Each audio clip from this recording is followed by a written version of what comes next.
ഇന്ന് നമുക്ക് ആപ്പിളും റാഗിയും ഡേറ്റ്സ് ഒക്കെ വെച്ചിട്ട് സൂപ്പർ ബ്ലെൻഡർ റെഡിയാക്കിയാലോ. ഇത് അയൺ റിച്ച് ആണ്, ഫൈബർ റിച്ച് ആണ്, മക്കളുടെ വെയിറ്റ് ഗെയിനും അതേപോലെ തന്നെ അവരുടെ ബോൺസിന്റെ ഗ്രോത്തിനും വളരെയധികം ഹെൽപ്പ് ചെയ്യുന്ന ഒന്നാണ്. ഇതിന് വേണ്ടിയിട്ട് ഒരു ആപ്പിള് നന്നായിട്ട് പീൽ ചെയ്തിട്ട് ചെറിയ കഷ്ണങ്ങളായി കട്ട് ചെയ്തെടുത്തിട്ടുണ്ട്.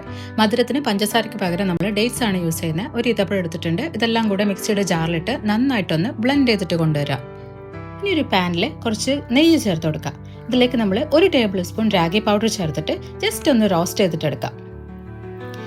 ഇനി ഇതിലേക്ക് നമ്മൾ ഓൾറെഡി റെഡിയാക്കി വെച്ചുള്ള പ്യൂരി കുറച്ചായി ചേർത്തിട്ട് നന്നായിട്ട് മിക്സ് ചെയ്തിട്ടെടുക്കാം. ഇതെല്ലാം കൂടെ ഒന്നിച്ച് ആഡ് ചെയ്യരുത് കേട്ടോ. ചെറിയ അളവിൽ ആഡ് ചെയ്തിട്ട് മിക്സ് ചെയ്തിട്ടെടുക്കണം, അല്ലെങ്കിൽ അത് പെട്ടെന്ന് കട്ട പിടിച്ചു പോകും. അപ്പോൾ ലംസ് ഒന്നും ഇല്ലാണ്ട് നന്നായിട്ട് ഇതൊന്ന് ബ്ലെൻഡ് ചെയ്തിട്ടെടുക്കാം. ഇനി നമുക്കിത് നമ്മൾ നോർമൽ കുറുക്കുണ്ടാക്കുന്ന പോലെ കുറുക്കിയെടുക്കാം. അപ്പോൾ നമ്മുടെ ഐറ്റം ഇവിടെ റെഡി ആയിട്ടുണ്ട് കേട്ടോ. ഇതിൽ നിറയെ ഫൈബർ ഉള്ളത് കൊണ്ട് തന്നെ അത് അവരുടെ ദഹനത്തിനെ എളുപ്പത്തിലാക്കും. It's very simple and easy to make.